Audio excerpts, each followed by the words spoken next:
A paz do Senhor a todos.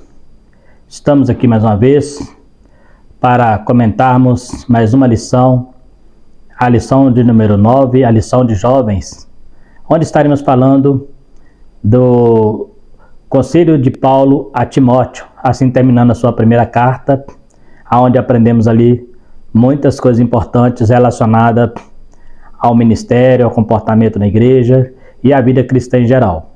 Eu sou o presbítero Marcelo, congrego na Igreja Evangélica Assembleia de Deus e sou professor de escola dominical há muitos anos. Você que está chegando agora no canal, quero te agradecer por estar conosco, pedindo a você que se inscreva no canal para estar nos ajudando. Também, se você gostar do vídeo, compartilhe e dê o seu like, só um joinha ali para estar nos ajudando e ativando o sininho para que você possa estar recebendo as próximas notificações. A última lição não tivemos condições de estar postando devido à correria, mas graças a Deus conseguimos preparar essa lição. Então estaremos falando um pouco sobre o conselho de Paulo a Timóteo, a lição de número 9, a lição de jovens, que será ministrada no dia 27 de agosto de 2023, o terceiro trimestre. Estamos terminando aí mais um ciclo, Logo estaremos entrando aí no mês de setembro, O textuário da lição diz: conjuro-te diante de Deus e do Senhor Jesus Cristo e dos anjos eleitos, que em prevenção guarda estas coisas, nada fazendo por parcialidade, 1 Timóteo 5:21. Resumo da lição: o líder deve ser imparcial, sem se deixar influenciar por quaisquer fatores que o leve a favoritismo. Então vai ser mais ou menos dentro desse texto que nós estaremos trabalhando o assunto em voga. Eu coloquei aqui os objetivos, que são compreender qual deveria ser o julgamento dos presbíteros, mostrar como deve ser a designação de líderes e explicar porque Paulo aconselha Timóteo a usar um pouco de vinho na água. Nós vamos estar estudando um pouco essa questão que nós já falamos numa lição anterior, mas estaremos aqui dando mais uma ratificada. Introdução. A lição de hoje conclui o estudo da primeira carta de Paulo a Timóteo. Estudaremos a respeito da responsabilidade pastoral de escolha do presbítero e da disciplina a eles aplicada. O apóstolo volta a advertir ao jovem pastor acerca da indispensável cautela para a ordenação desses líderes. Portanto, apontando para a necessidade de um tempo de observação para conhecer eventuais pecados do candidato, assim como para a ciência inequívoca de suas boas qualificações. Então isso aqui é importante porque o apóstolo Paulo está orientando a Timóteo como se faz para escolher um presbítero e as observações que precisam ser levadas em conta ao separar um presbítero para o ministério. Por quê? Porque depende muito do presbítero que a pessoa está escolhendo, depende de estar ali avaliando o seu caráter, o seu comportamento, tanto para os que estão de dentro, como diz a Bíblia, também para os de fora. Então é uma necessidade de estar observando, não é para pegar qualquer um e colocar diante da obra do Senhor, porque está cuidando da igreja do Senhor. Então precisa ser pessoas qualificadas e dentro dos padrões bíblicos. Então é isso que estaremos estudando nesta lição aqui. Em um tempo que a imprensa e em tempo que impera a cultura da pressa, fruto da profunda ansiedade que insiste em afetar todos nós, é salutar considerar o que a palavra de Deus nos ensina. Precisamos ser moderados e esperar sempre o tempo de Deus para tudo. Então, isso que estaremos falando aqui. Por quê? Porque o próprio Paulo orienta a não colocar a mão precipitadamente, Ou seja, no sentido de ungir precipitadamente um líder, Vivemos uma época de muita urgência, em que as pessoas colocam ali por causa da necessidade. Mas tem que ver, mesmo a necessidade surgindo, tem que também olhar a qualidade. Não adianta eu colocar qualquer pessoa para atender uma necessidade, sendo que essa pessoa não preenche os padrões, os requisitos que ali são pedidos, Então, julgamento dos presbíteros, sem pré-julgamento ou parcialidade. Timóteo tinha a missão de observar a conduta dos presbíteros e fazer o devido juízo, para a honra ou para a repreensão. Para isso, Paulo o responsabilizou solenemente: conjuro-te diante de Deus e do Senhor Jesus Cristo e dos anjos eleitos. Então, Timóteo tinha a obrigação, tinha o dever de estar observando ali fazendo um pré-julgamento do presbítero, tanto para observar ali a sua conduta ou para a sua honra, né? Então está atento ali, não simplesmente colocar aquela pessoa e deixar para lá, né? Vamos adiantar um pouquinho porque a lição é um pouco extensa. O juízo deveria ser exercido sem prevenção, isto é, sem pré-julgamentos ou motivações subjetivas que o incluíssem preveniente a favor ou contra alguém. Timóteo deveria ser imparcial, sem se deixar influenciar por quaisquer fatores que o levassem ao favoritismo. Temos visto muito isso, né? Paulo lembra de que estava diante de Deus, o juiz de toda a terra, do Senhor Jesus Cristo, perante quem todos devemos comparecer, e dos anjos de Deus, que participarão do juízo final. Então, o que Paulo está orientando aqui, ele fala sobre ele não estar atento, fazendo um pré-julgamento, e também não olhar essa questão do favoritismo. O que é favoritismo? Eu achar porque a pessoa é meu amigo, porque a pessoa é um colega, porque a pessoa talvez ele está sempre com a gente ali na igreja, eu posso colocar ele no ministério, né? Quantos obreiros, né? Nós conhecemos presbíteros, diáconos e outros mais que receberam as suas credenciais e nunca exerceu o papel com maestria, né? Muitas vezes, né, diáconos não exercem, presbíteros não têm aquela habilidade que a Bíblia exige, né? Então coloca ali só porque acha que é um bom crente, né? Um bom cristão, né? Está sempre em todos os trabalhos, então pode ser presbítero. Não é assim que funciona. Né? O presbítero tem uma grande responsabilidade. Nós falamos isso em lições anteriores, quando falamos do conselho aos presbíteros, que a principal característica de um presbítero é ser apto para ensinar. E hoje isso não tem sido observado em muitos casos, né? Além de ter uma vida ilibada, uma vida de uma boa conduta, tanto para o diácono quanto para o presbítero, cada qual na sua função, a necessidade que o presbítero tenha sim uma capacidade vinda de Deus, é lógico, mas também da sua parte, uma aptidão para estar ensinando, tem que ser um bom ensinador da palavra de Deus, até porque estará cuidando da igreja, então tem que ser uma pessoa que tenha sabedoria, né? Não é, e é interessante lembrar que presbítero não é status, não é posição, não presbítero é um ministério que precisa ser exercido, né? Então, e Paulo fala, tomar cuidado porque você está fazendo algo, e ele fala diante do Senhor Jesus e diante dos anjos, ou seja, diante de Deus que vê todas as coisas. Então, se eu coloco alguém ali, só porque é meu amigo, mas eu sei que ele não tem aptidão, mas eu vou colocar, vou dar para ele uma credencial, só para ele ficar feliz, né? Às vezes pega aquelas pessoas, a gente vê muito isso na igreja, pega aquelas pessoas já bem velhinhas, né? E consagra ele a pastor, ele não vai pastorear mais. Então não tem necessidade dele ser consagrado a pastor, mas dá para ele como se fosse um prêmio, como se fosse uma honra. Ministério não é para honrar ninguém, ministério é para fazer a obra de Deus. Nós temos que tomar cuidado com isso aí, né? Honra devida. No versículo 17 do capítulo 5, o apóstolo Paulo prevê a retribuição especial que os pastores locais deveriam ter em conformidade com o trabalho prestado. Os presbíteros que governem bem devem ser estimados por dignos de duplicada honra. Isto inclui a remuneração pelo trabalho, como está explícito no versículo 18, no qual Paulo usa a figura do boi que debulha, citando o Antigo Testamento.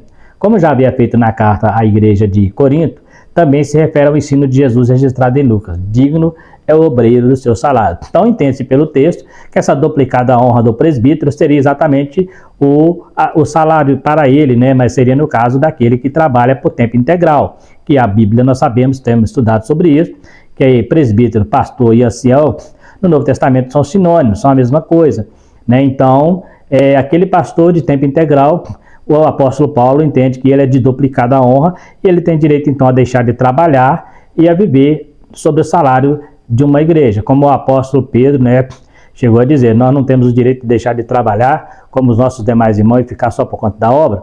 Então esse é o que se entende mais ou menos pelo texto. Há quem diz que não é isso, que é outra coisa, mas pelo texto dá para entender que realmente essa duplicada honra está falando da honra no sentido de ter um salário para essa pessoa ter mais exclusividade na obra de Deus, né? Mas isso tem que ser um presbítero que realmente, olha a palavra que aparece ali, duplicada honra, tem que ser uma pessoa honrada duas vezes, tem que ter honra diante da igreja e tem que ter honra diante de Deus para ser essa duplicada honra, no sentido de ter um salário, além dele receber um ministério, receber também um salário para exercer esse ministério, né? Então vamos aqui. O reconhecimento deveria ser maior ainda para os presbíteros que trabalhassem na palavra e na doutrina, ou seja, pregando e ensinando a Escritura, conforme 1 Timóteo capítulo 3, versículo 2. Todos os presbíteros deveriam ser aptos para ensinar. Eu quero observar aqui o seguinte, que todos os presbíteros não deveriam, todos os presbíteros devem ser apto para ensinar, mas certamente nem todos o faziam. Por isso, aqueles que se dedicassem ao ministério da palavra deveria ser mais honrado. Se o presbítero não faz aquilo que foi colocado para fazer, automaticamente ele deixa de ser presbítero, né? Então aqui o comentário fala, alguns não faziam. Na verdade, no Velho Testamento, não se tem notícia de algum presbítero que não tenha exercido essa função. E se ele exercer, automaticamente ele seria tirado do cargo, porque lá a necessidade era essa. Então tinha que ser apto para ensinar. Se ele saísse fora dos princípios, ele era substituído. Então, aquele presbítero que não fazia, então não quer dizer que o duplicado da honra é o que está fazendo em detrimento do outro que não faz, não. Na verdade, é porque realmente ele faz e ele, como se dedica bastante, ele vai ter direito a um salário para isso. Mas todo presbítero deve sim fazer. Aquele que não faz tem que entregar o seu cargo, né? Isso é fato, isso é bíblico, né? Então, por isso que Paulo exige, não põe a mão precipitadamente, mas observa primeiro, vê se realmente a pessoa tem aptidão, vê se ele tem capacidade, vê se ele tem dedicação, né? Vê se é uma pessoa de boa índole. Existem várias características que são exigidas para o presbítero. Então, todos deveriam ser, deveriam não deve, aquele que não faz, ele deixa de ser presbítero, né? Porque é o ministério do ensino. O texto não abona, contudo, que haja um pastor dirigente que cuide somente de questões administrativas e não ensine a igreja, pois é a exposição da palavra que realmente identifica a essência do ministério, da missão pastoral. Então está aqui muito claro, né? É exatamente o ensino da palavra é que vai identificar esse ministério. Então, não adianta eu achar que o cara é presbítero, você manda ele dar uma doutrina e não sabe, manda ele fazer uma pregação, ele não sabe. Então, assim, ele está num cargo, infelizmente, que ele precisa rever conceito, não é largar o cargo, mas eu já falei numa lição anterior, se ele acha que não tem condição, corra atrás, procura se dedicar, pede a Deus o dom, já que está num cargo que não deveria estar. Se está, aceitou, então arque com as consequências, com as responsabilidades deste cargo. Do contrário, abre mão então, né?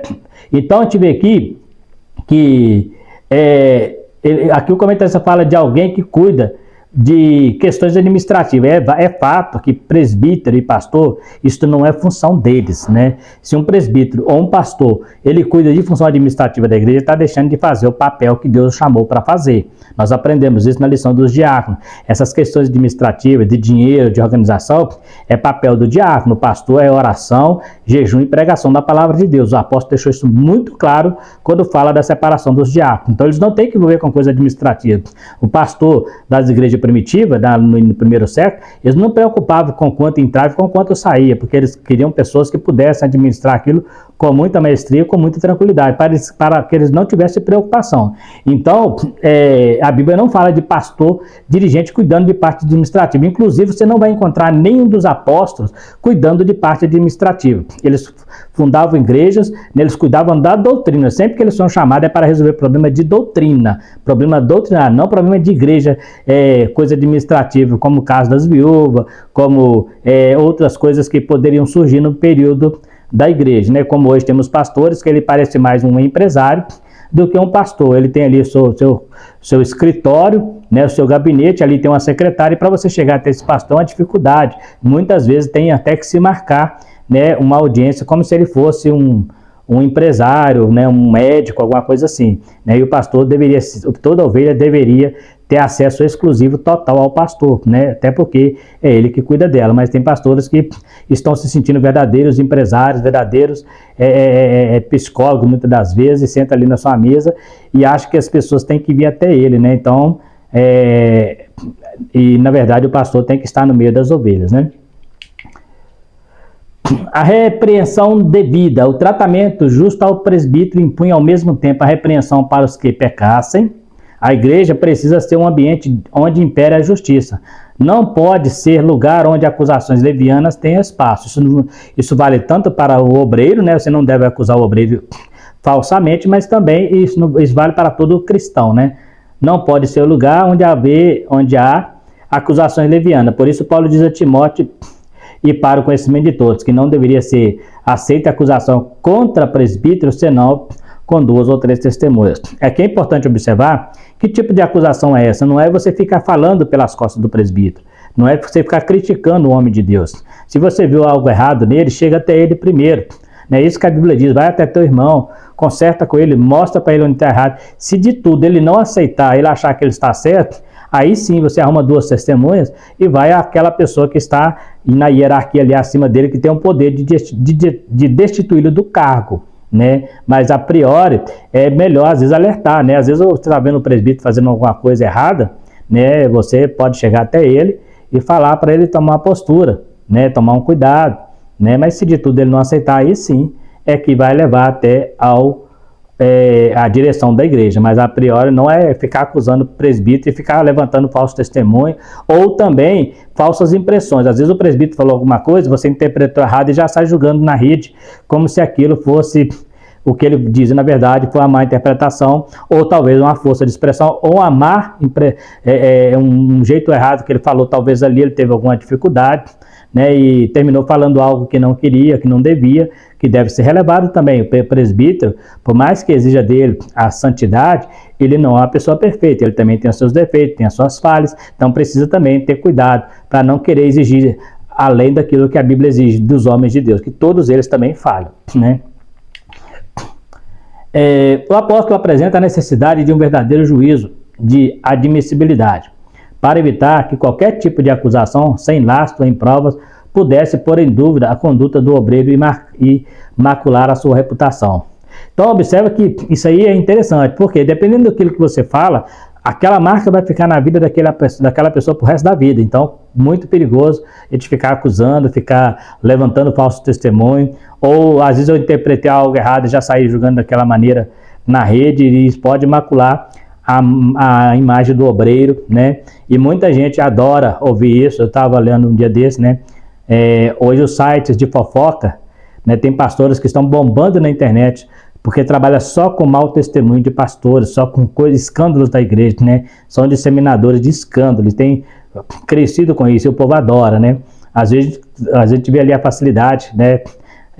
Poucos dias eu vi um pastor, né, que ele já chegou a 1 milhão de inscritos e o canal dele é só de fofoca, só falando mal de pastores, mostrando briga entre pastores, mostrando problema entre pastores, né? E o pessoal adora isso. Infelizmente, nós cristãos deveríamos não estar preocupados com essas coisas, mas sim com a palavra de Deus, porque isso, enquanto você que é cristão está achando interessante ele falar mal de um pastor e de outro, tem pessoas que não são crentes que também estão assistindo. Então, isso é um desfavor ao evangelho. Quando eu começo a expor na mídia defeito de pastores, ainda que seja realmente verdade, que não deveria ser colocado na mídia, quando eu começo a colocar defeito de pastores, tem pessoas que não são crentes que também acessam ali e ficam curiosos para ver, e isso impede as pessoas de ir para a igreja, porque até pastores que eles admiram, né, pastor famoso da internet, aí daqui a pouco alguém acha um podre dele, esse cara vai, pega e coloca lá no seu canal só para ganhar visualizações, né, inscritos, e as pessoas adoram. Cuidado, cristão que gosta de fofoca, cristão fofoqueiro,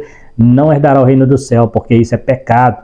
Então não fica preocupado com vida alheia de pastor. Se você quer cuidar, cuide da sua vida. E se você puder orar por eles, orar pelos pastores, para que eles não venham a cair, e se cair, mesmo assim são homens, são sujeitos a falhas, né? Não é ficar expondo na mídia. Nós temos aí tanta briga entre pastores, entre igrejas, né? Isso atrapalha a pregação do evangelho. Eu gosto até de dizer que isso atrapalha muito mais do que o próprio pecado em si, porque a pessoa está querendo se libertar, aí chega, abre a internet, vou ouvir uma pregação no pastor, tá lá o cara falando, pastor fulano de tal caiu em adultério, pastor fulano de tal brigou com o pastor fulano, olha o que o pastor falou do outro pastor. Gente, isso não é coisa de cristão. Quem assiste essas coisas está enchendo a sua mente de coisas de Satanás, e essas pessoas vão dar conta disso, né? Mas eles não estão preocupados se o evangelho está sendo pregado certo ou errado, eles estão preocupados em ganhar visualizações e inscritos, né? A motivação deles é totalmente errada. Deveria ser observado também em relação ao presbítero, certamente porque o próprio exercício do ministério pode suscitar oposições e calúnias. Então é lógico, é evidente, né? Por que é preciso a testemunha? Porque tem gente que gosta de caluniar o obreiro, né? Infelizmente, tem pessoas que, por inveja, talvez por não ter chegado até ali, então procura, né? Nós temos lá na Bíblia, no Velho Testamento, casos de pessoas que se rebelaram contra Moisés, né, e chegou até a dizer, Datã, Corá e Abirão, assim, não fala só com Moisés, fala conosco também, e fez ali essa edição, né, com 250 levitas contra Moisés. Nós temos o caso também de Arão e Miriam, que falou mal de Moisés, né, então assim, a gente tem que tomar muito cuidado, que quem está no ministério também é vítima de pessoas fofoqueiras, invejosas, desobedientes, que, né, gostam de disseminar contendas. Então, por isso que a gente tem que tomar cuidado. Por isso que Paulo é bem categórico ao falar para Timóteo. Quando alguém falar mal do presbítero, não aceite acusação, a não ser que tenha 2 ou 3 testemunhas, de acordo com o Velho Testamento, que era assim que era exigido lá em Deuteronômio, para que não haja dúvida e para que não seja fofoca, mas que seja um fato que precisa que era para ser tratado, né? O caráter público. A repreensão do presbítero deveria ser feita de forma pública. Não se pode abafar o caso ou tratá-lo reservadamente, evitando que se tornasse público. Pelo contrário, a expressão na presença de todos não deixa dúvida de que não havia espaço para encobertamento de pecados. Então, o que Paulo está dizendo aqui? Que isso é muito comum acontecer. Às vezes tem um presbítero na igreja, talvez um grande homem de Deus, aí ele comete alguma coisa ali, traz um escândalo. O que o pastor faz? Ele tenta preservar aquela pessoa. Ele tenta esconder ela. E algumas vezes eu já vi casos de pastores que cometem erro numa igreja, o pastor muda ele para outra igreja. Está errado. Se ele tem que ser disciplinado, porque ele tem que ser o exemplo, né? Mas o que eles fazem? Tentam abafar aquela pessoa, né? E a Bíblia diz que tem que ser tratado. Se ele não se arrependeu, né, não adianta colocar em outra igreja, que vai continuar com o seu erro. E a igreja que descobriu também vai perceber, isso vai perder ovelhas. Então essa pessoa precisa ser tratada, e o apóstolo Paulo deixa bem claro, tem que ser público. A igreja precisa saber por que o presbítero está sendo disciplinado, por que a credencial dele foi cassada, né? Porque pode fazer sim, que não existe ex-presbítero, existe sim. Só nós não aplicamos isso, mas pela Bíblia, se a pessoa não exerce bem o seu ministério, ele tem que sair fora, ele tem que dar lugar para outro, porque o que importa é o reino de Deus, não é o liderado, né? Não é o líder, mas são os liderados. Então, ele fala que tem que ser publicamente. Aí você fala assim, mas é muito constrangedor. Mas quando o presbítero é escolhido para o reino, ele sabe da sua responsabilidade. Se ele falhar com ela, ele tem que arcar com as consequências, né? Você entra na empresa para trabalhar, você sabe que tem que fazer o serviço, você não faz, o que a empresa vai fazer? Vai te mandar embora, né? Por que se no mundo assim, é assim, por que na igreja não pode? Você não vai tirar a salvação da pessoa, porque isso aí é com ela e Deus, mas tirar do ministério para que o reino de Deus cresça, você tem que tirar sim, a pessoa precisa sair. Se ele não está dando certo, se ele não está funcionando, tem que encostar ele mesmo, até ele tomar uma postura e voltar a fazer o trabalho, ou nunca mais, quem sabe, né? Então, a cobertar pecados sob a alegação de proteger a imagem do faltoso. Não se protege a imagem de faltoso, você protege a imagem de pessoas que andam honestamente. Se o cara é faltoso, ele tem que pagar pelas suas faltas. Além de não contribuir para a sua verdadeira recuperação espiritual, serve para enfraquecer o temor no corpo eclesiástico, tá vendo? Então, se você tenta cobrir a imagem do faltoso, além de você não contribuir para que ele se recupere, ainda enfraquece o temor ao corpo eclesiástico. Ou seja, as pessoas começam a ver o corpo de obreiros como qualquer coisa, como uma coisa banal, como algo sem compromisso. As pessoas passam a não ter mais respeito. Se eu sou um presbítero da igreja, todo mundo sabe que eu estou errado. O pastor tenta acobertar isso, né? O que ele está fazendo? Ele está dando mais valor ao meu defeito, à minha dificuldade, do que àqueles que estão liderados. Aí as pessoas pensam assim, hoje em dia pode ser, para ser presbítero, pode ser qualquer um. Não é qualquer um, tem que ser homens de Deus separados, ungidos e escolhidos, tanto pelo povo quanto pelo próprio Deus. Mas se eu começar a cobertar pecado, hoje nós temos pastores na mídia aí, e quando eles cometem erro numa igreja, sai daquela igreja e funda um ministério para ele, né? Então, não contribui, criando um círculo vicioso de pecados e escândalo. Repreender na presença de todo o presbítero que pecasse, levaria outros a ter temor. Então, quando você repreende, ele serve até de exemplo para os demais. O negócio aqui é sério, o pastor aqui, ele leva a sério. Se o presbítero não está servindo como manda, o pastor tira mesmo, e tem que tirar. E não é tirar e colocar no banco e deixar ele como presbítero, não. Pela Bíblia, ele tinha que tomar dele a credencial até ele tomar postura. Quando ele se arrepender e voltar, aí sim, você pode devolver pela carteira. Mas enquanto ele está no pecado, enquanto ele está errado, ele não pode ter nem título de presbítero, né? Então é preciso se arrepender, né? Até porque já falamos isso em lições anteriores. Ministério não é status, não é privilégio para você, não é prêmio, melhor dizendo, não é prêmio para você. Ministério é necessidade para a igreja, né? A igreja, né, os obreiros existem por causa da igreja.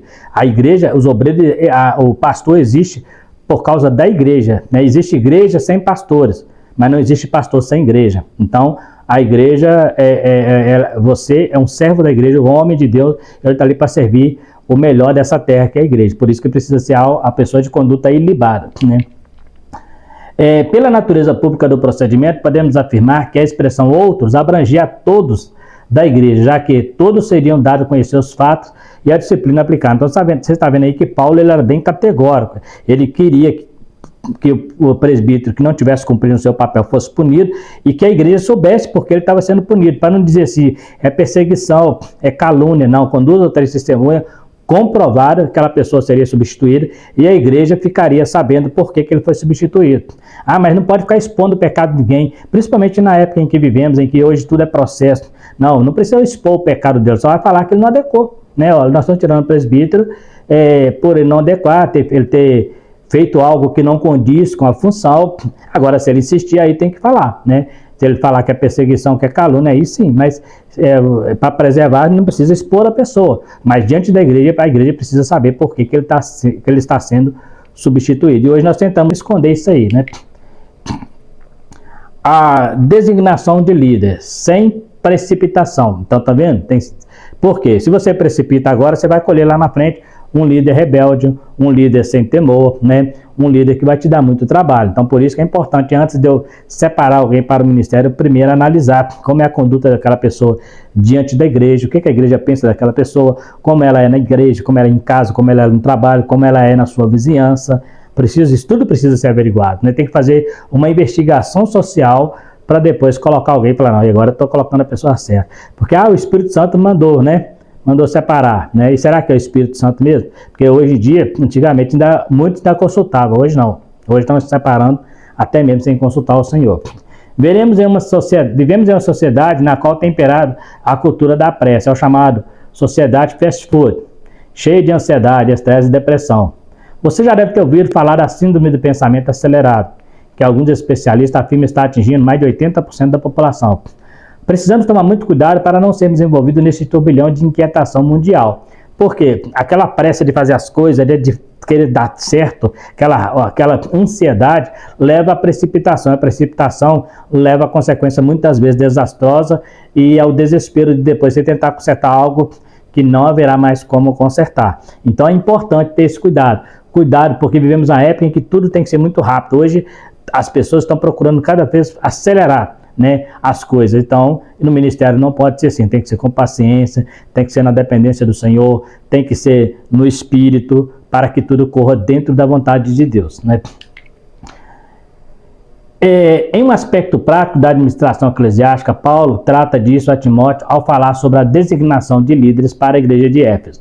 O jovem pastor deveria ser cauteloso e não impor precipitadamente as mãos sobre ninguém. A ordenação de obreiros precisa ser fruto de um processo rigoroso de observação de conduta, visando identificar as qualificações previstas no capítulo 3 da primeira carta a Timóteo, aquela que nós temos falado em lições anteriores. Então, olha que interessante, ele não pode impor precipitadamente, eu acho que ele pode ser. E é só porque ele pregou bem, ele pode ser dirigir a igreja. Às vezes a pessoa prega muito bem, mas não consegue administrar conflitos, não consegue administrar problema. Então ele é um bom pregador, mas não consegue, muitas vezes até um bom pregador, mas nem vive o que prega. Então precisa sim ter que tomar cuidado. O cara pregou, o cara tem uma boa palavra, tem um bom conhecimento, mas muitas vezes é só o que ele tem. Ele não tem mais nada além disso. Então, cuidado para colocar. Às vezes você coloca uma pessoa na igreja que não tem muito conhecimento, mas é um pastor presente, é um pastor que está sempre ali, né? Então, a gente precisa ter esse cuidado. E outra coisa é a observação de conduta, né? A igreja está dando sinais para que aquela pessoa não serve. Eu já vi acontecer isso em batismo em águas. Às vezes o líder preparou as pessoas para o pré-batismo, né? Fez ali o pré-batismo, e quando vai batizar, essa pessoa chega para o pastor, essa pessoa não tem condições de batizar, né? Aí o pastor insiste só porque ele quer números, né? Insiste e batiza aquela pessoa. Eu conheci um caso de uma pessoa que batizou e não tomou nem a primeira Santa Ceia.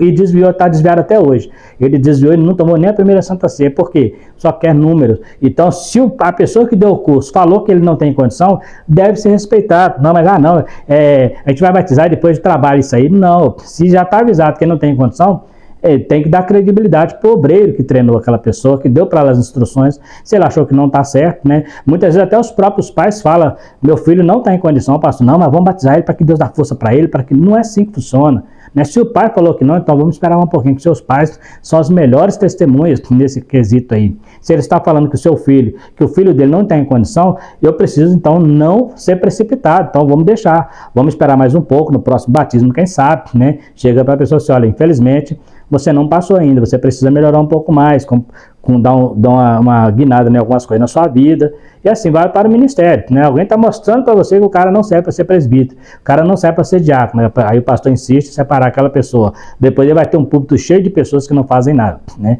Hoje tem igrejas, né, que tem mais gente no púlpito do que na nave, e um monte de gente que não faz nada, fica ali cada um dividindo o culto em pedacinhos, cada um faz um pedacinho porque não tem nada para fazer, né? E na verdade ter até que eu tenho, mas porém ele não tem condição, então fica ali só sentando no púlpito, né? Igual no caso da minha igreja, que tem esse costume. Outros ministérios não, mas a nossa igreja, Assembleia de Deus, tem esse costume de obreiro, de presbítero para cima, sentar no púlpito. Então às vezes o púlpito está cheio de obreiros, né? Cheio de presbítero, mas quando você vai olhar, uma boa parte não está fazendo mais nada. Então não estou tirando o mérito deles sem presbítero, mas estou falando que muitas vezes a gente vai separando um monte de gente só por separar, mas não tem uma função para ele.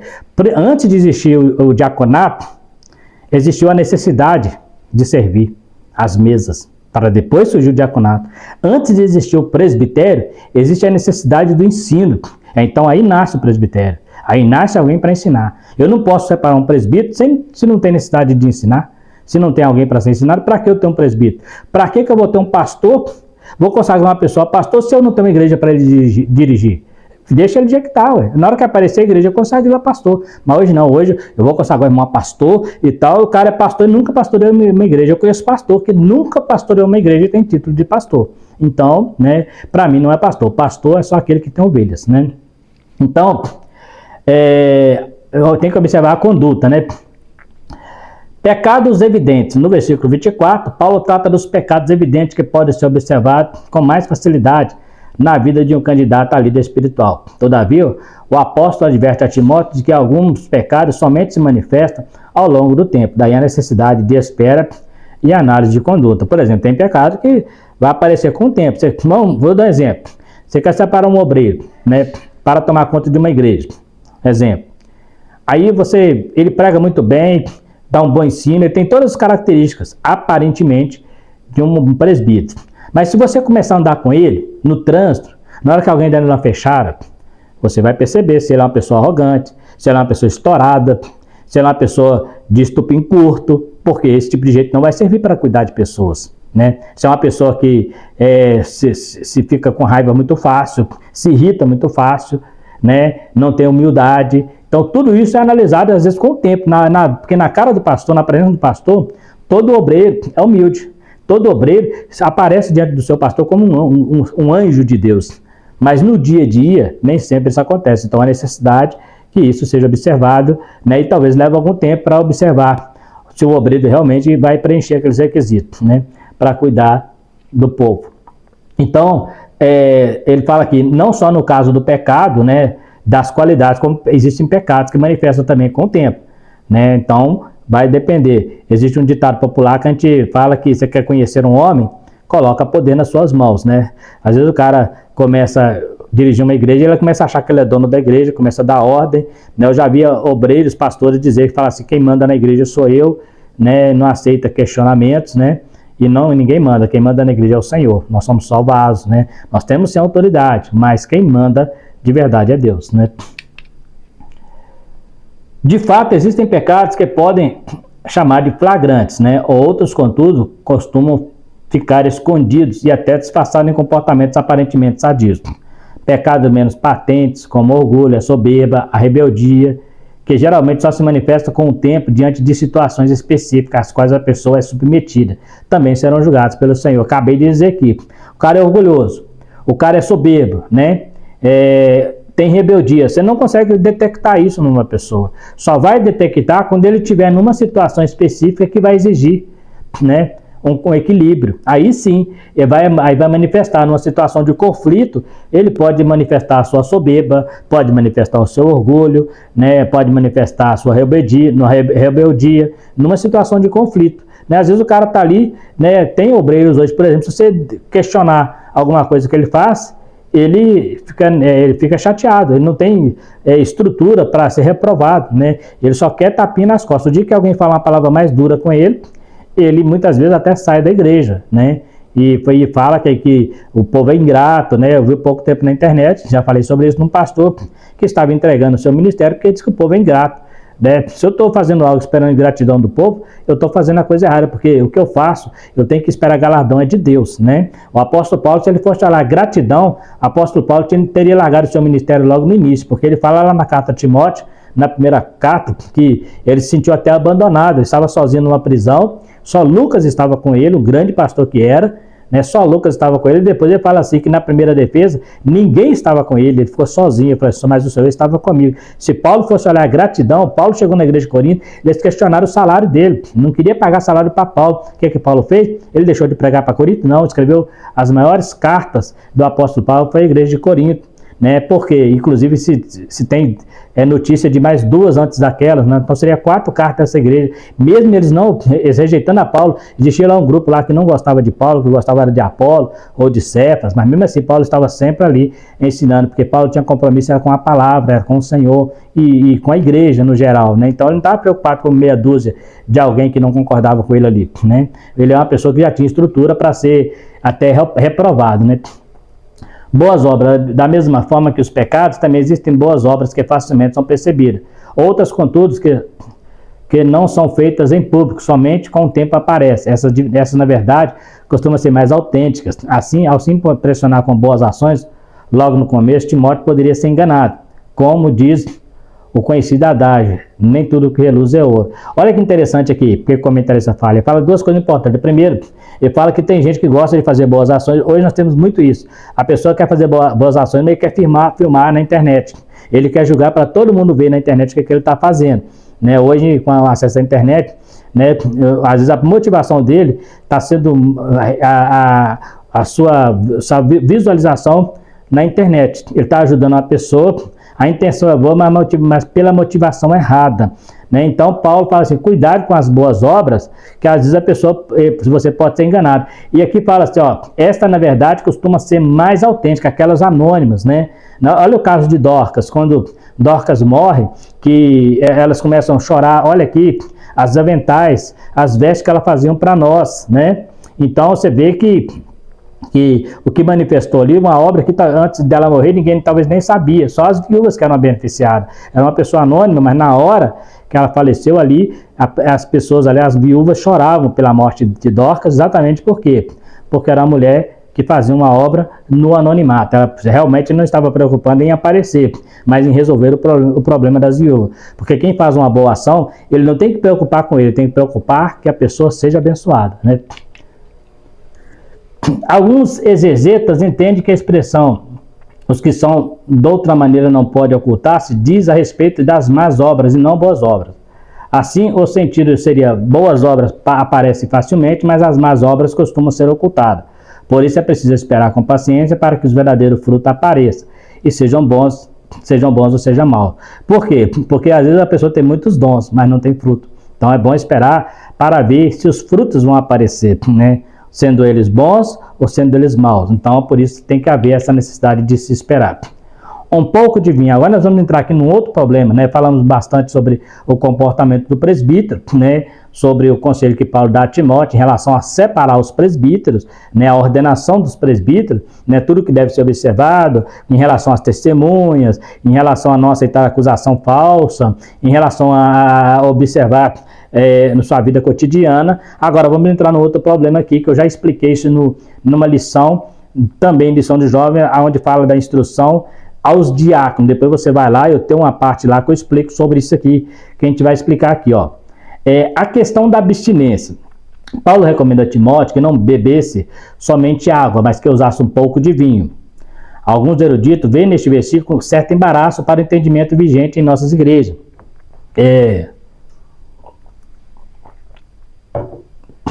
Da abstinência total de vinho de quaisquer bebida alcoólica. Por outro lado, alguns intérpretes consideram que a referência do apóstolo Paulo seria ao vinho não fermentado ou não embriagante. Eu já expliquei isso aqui no vídeo, vou adiantar aqui, porque eles falam assim, eu vejo alguma dificuldade, né?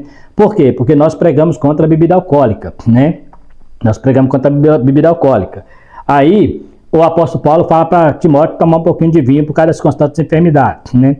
Aí o que acontece? Existe aquele problema, só porque a Bíblia não fala, não embriagueis, né?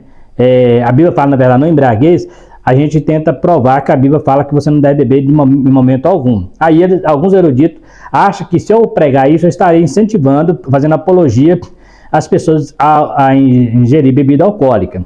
Só que nós temos que tomar cuidado, porque eu não posso falar algo que a Bíblia não diz, né? Observa que nós trabalhamos com a doutrina bíblica.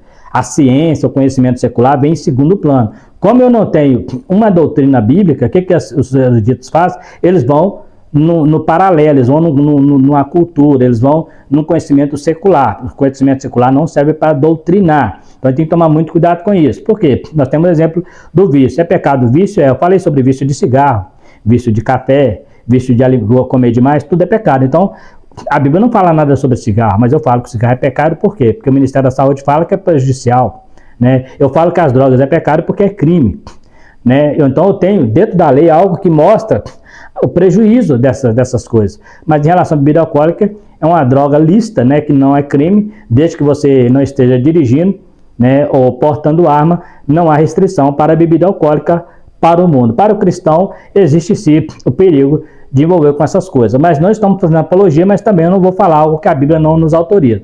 Aí fala assim, ó, para alguns intérpretes, considerava a referência ao apóstolo seria o vinho não fermentado. Eu já expliquei que no período de Israel não tinha como ter vinho não fermentado, porque eles não tinham freezer, e a uva, né, era colhida uma vez no ano, eles bebiam vinho o ano inteiro, então não tem como esse vinho não fermentar, né? Nós vamos trabalhar um pouquinho sobre isso aí. Eu já expliquei isso, não vou entrar muito em questão, porque se você quiser saber direitinho, no outro vídeo que eu tenho falando sobre a instrução aos diáconos, eu explico sobre essa questão aqui do vinho, que lá fala também, voltada para isso aqui, que para o diácono também é exigido a abstinência de vinho, né? A dificuldade apontada pelos eruditos é apenas aparente, porque o texto é absolutamente claro quanto ao uso do vinho, que era medicinal e não embriagante. Não existe vinho medicinal, né? O que o caso de Paulo fala, tomar vinho era medicinal no sentido de tratar, né? Mas existem outras coisas, por exemplo, a pasta de figos, por exemplo, era muito usada, né? Então não teria sentido Paulo falar assim, vai tomar vinho. Então aquilo ali, mesmo que fosse um pouco medicinal, a Bíblia não diz que aquele vinho não era embriagante, né? Nós temos que tomar cuidado com isso. Aí já eu estou colocando palavras, né?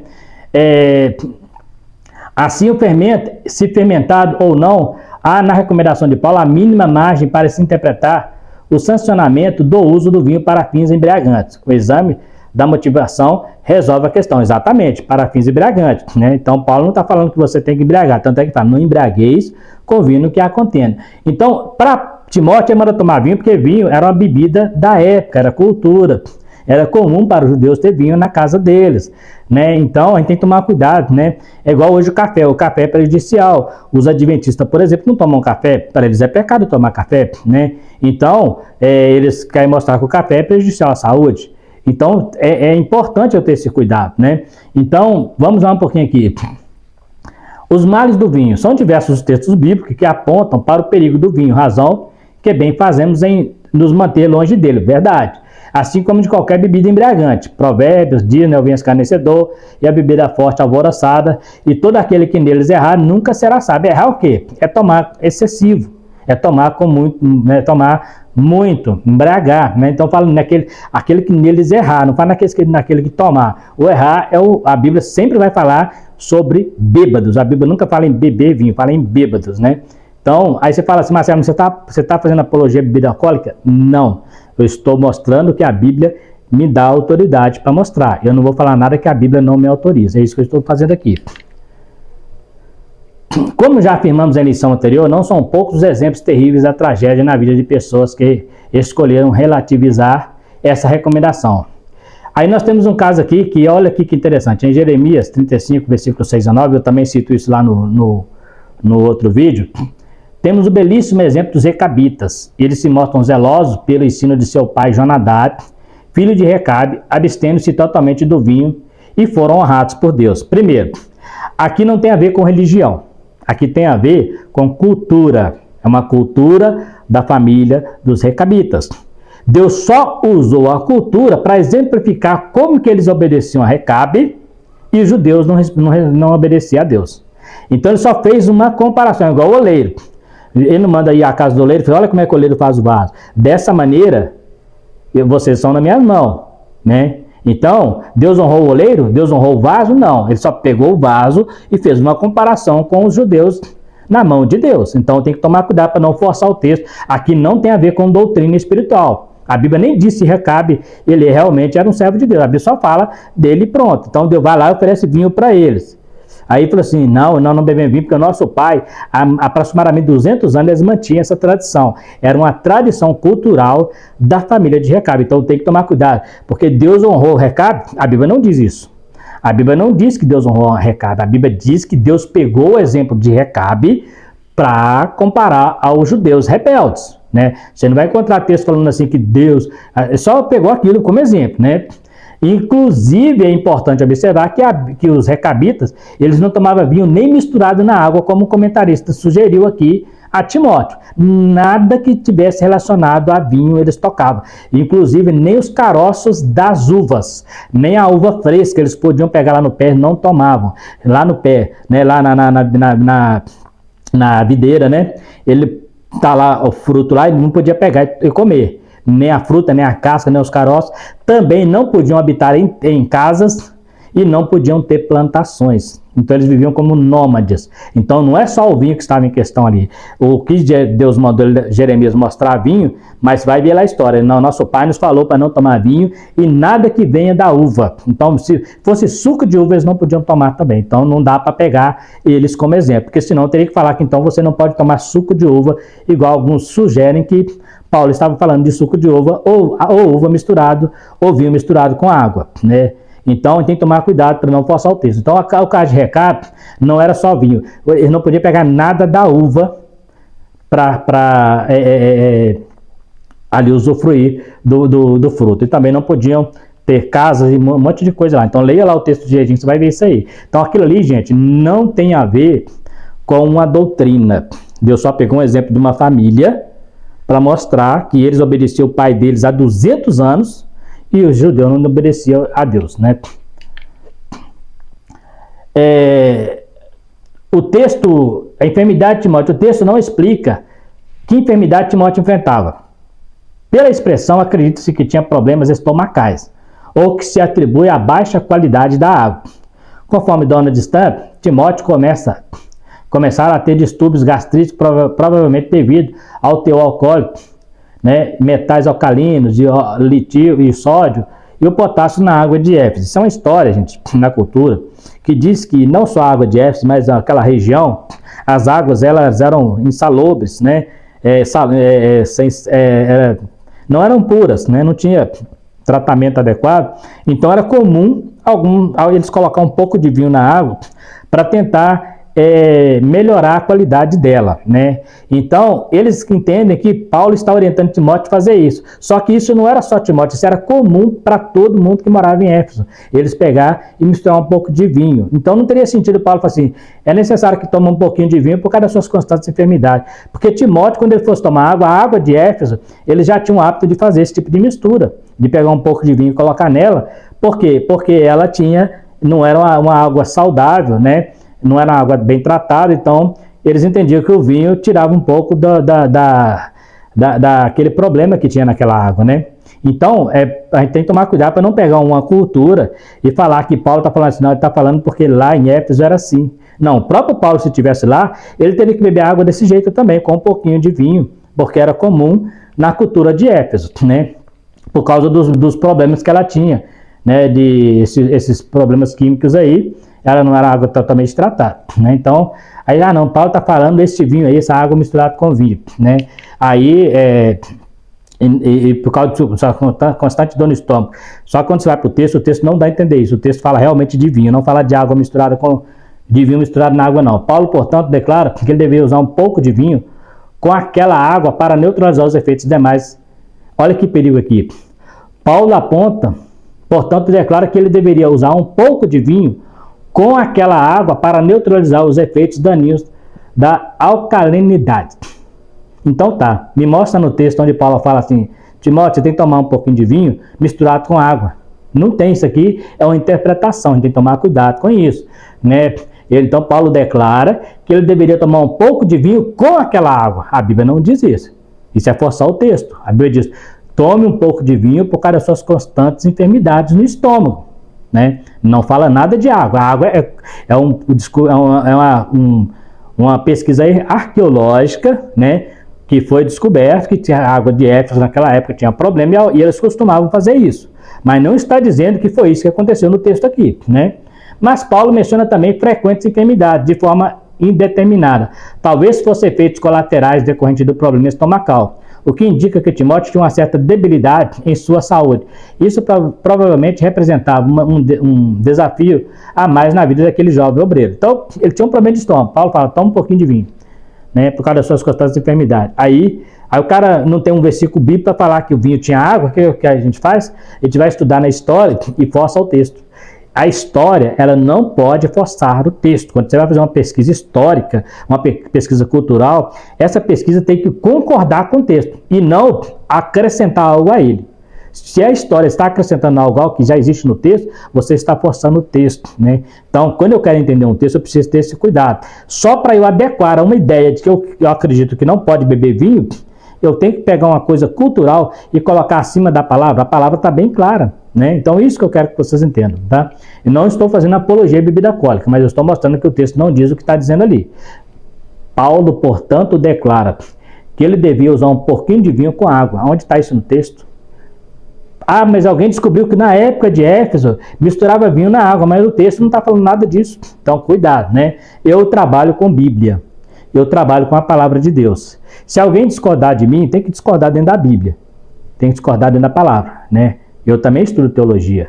Conheço de teologia, mas eu trabalho com Bíblia. Eu sei até onde eu posso ir e sei até onde a palavra de Deus é superior em qualquer situação. Então, tem que tomar cuidado com esse negócio aí.